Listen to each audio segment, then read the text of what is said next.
Ողջույն աշտարակ, ողջույն արագածոտն, ողջույն սիրելի հայրենակիցներ, սիրելի հայրենակիցներ, ուղիղ 5 տարի առաջ այս օրերին, այս հրապարակում մեր ժողովրդին, ձեզ բոլորին մի բան ենք ասել։ Ասել ենք, որ մեր երկրին մահ, ողբերգություն, դժբախտություն բերած իշխանությունը չպետք է վերարտադրվի։ Եթե վերարտադրվի, մեր անվտանգային սպառնալիքները ավելանալու են, ունենալու ենք նոր փորձանքներ, նոր կորուստներ, նոր նվաստացումներ։ Այսօր այդ անվտանգային խնդիրները լուծված չեն, առկա են եւ այսօր նայելով ձեզ ասում ենք. Ժորժան, այսքան փորձություններից հետո Հայաստանի իշխանության ղեկին հայտնված այս ոհմակը պատրաստվում է երկիրը տանելու նոր արկածախնդրության։ Անվտանգային փորձությունների, դժբախտությունների մեջով անցկացնելուց հետո այդ խնդիրները դեռ չլուծված, հիմա էլ երկիրը պատրաստվում է տանել նոր տնտեսական, սոցիալական ծանր փորձությունների։ Ամեն ինչ ակնհայտ է։ Այս իշխանության մնալու պարագայում նման վարվող արտաքին քաղաքականության պայմաններում Հայաստանը դուրս է դրվելու ԵԱՏՄ-ից։ Դրա մասին շատ հստակ երեք ԵԱՏՄ երկրները հայտարարություն արեցին։ Սա հղի է ծանր հետևանքներով եւ սրա գինը վճարելու է մեր ժողովուրդը։ Սա չափազանցություն չի։ Սա փաստա, որը տեղի է ունենալու։ Պարզ մեր ժողովրդին ասում ենք, Ժորժան, այս մարդը անընդհատ փորձանքներ է բերել մեր երկրի ժողովրդի գլխին, հիմա պատրաստվում է երկիրը տանելու նոր, ավելի մասշտաբային արկածախնդրության։ Երկիրը կանգնեցնելու է սոցիալ-տնտեսական ծանր աղետի առջև։ Հետևաբար, սիրելի ժողովուրդ, այս մարդուն չպետք է թույլ տանք շարունակ երկիրը տանելու նոր փորձությունների։ Երկրի արտաքին քաղաքական այս կուրսի շարունակության դեպքում ունենալու ենք ծանր խնդիրներ եւ դրա համար վճարելու է մեր ժողովուրդը, վճարելու եք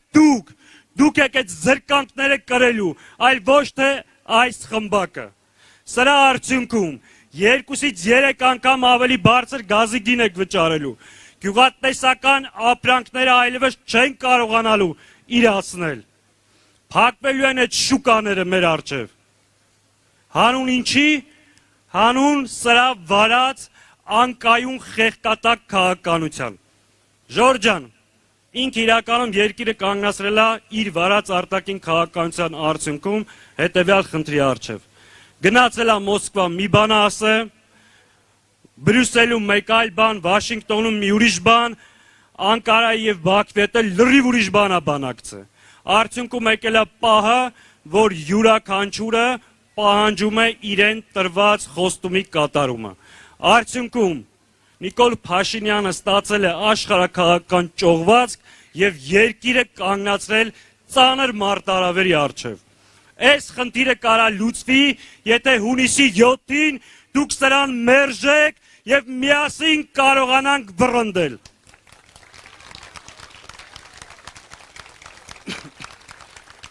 Ժորժան, կարճ ուզում եմ անդրադառնալ եւս մի կարևոր խնդրի, որը մենք համարում ենք նաեւ սպառնալիք մեր հանրությանը, հանրային կյանքին։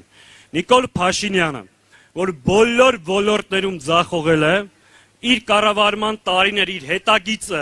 ձախողման տապալման տարիներ են, բայց կան ոլորտներ, որտեղ ինքը երկնիշ աճ արձանագրել։ Դա թմրամոլությունն է եւ խաղամոլությունը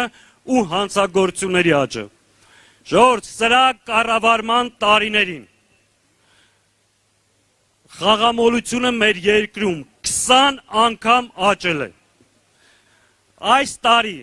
Հայաստանի Հանրապետության քաղաքացիները կազինոներում խաղադրույքների աճը հասել է 20 միլիարդ դոլարի։ Նիկոլ Փաշինյանը կազինոն մտցրել է յուրաքանչյուր հայի օջախ եւ անվերադարձ քանդում են հայկական ընտանիքները։ Դա սպառնալիք է հայ հասարակությանը։ Խաղամոլությունը 15%-ով պաշտոնական տվյալներով աճել է իրականում շատ ավելի մեծ։ Եվ պետական հովանավորությամբ թմրամոլությունը տարածվում է մեր երկրում։ Հանցագործությունները 66%-ով սպանությունները ավելացել են սրա իշխանության տարիներին։ Սա եւս սպառնալիք է։ Տեսեք, անվտանգային սպառնալիք, տնտեսական սպառնալիք, հասարակական կյանքի մյուս ոլորտներում սպառնալիք։ Հիմա դուք աշտարակցին հանուն ինչի է սպառնալիքին պետքա նորից քվետա, նորից երկիրը կանգնեցնի աղետի առջև։ Պատրաստ ենք մենք գնանք այս փորձություններին կրկին։ Ուրեմն ժողովուրդ ջան, միասնաբար թեթիկունք տանք, կանգնենք եւ վռնդենք այս չարիքի իշխանություններին։ Պատրաստ եք։ Ուրեմն հունիսի 7-ին համար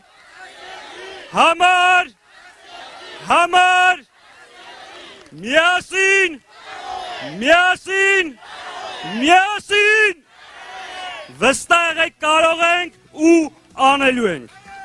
Բաժանորդագրվեք Արմատ մեդիայի ալիքներին YouTube-ում, Facebook-ում, Instagram-ում եւ Telegram-ում։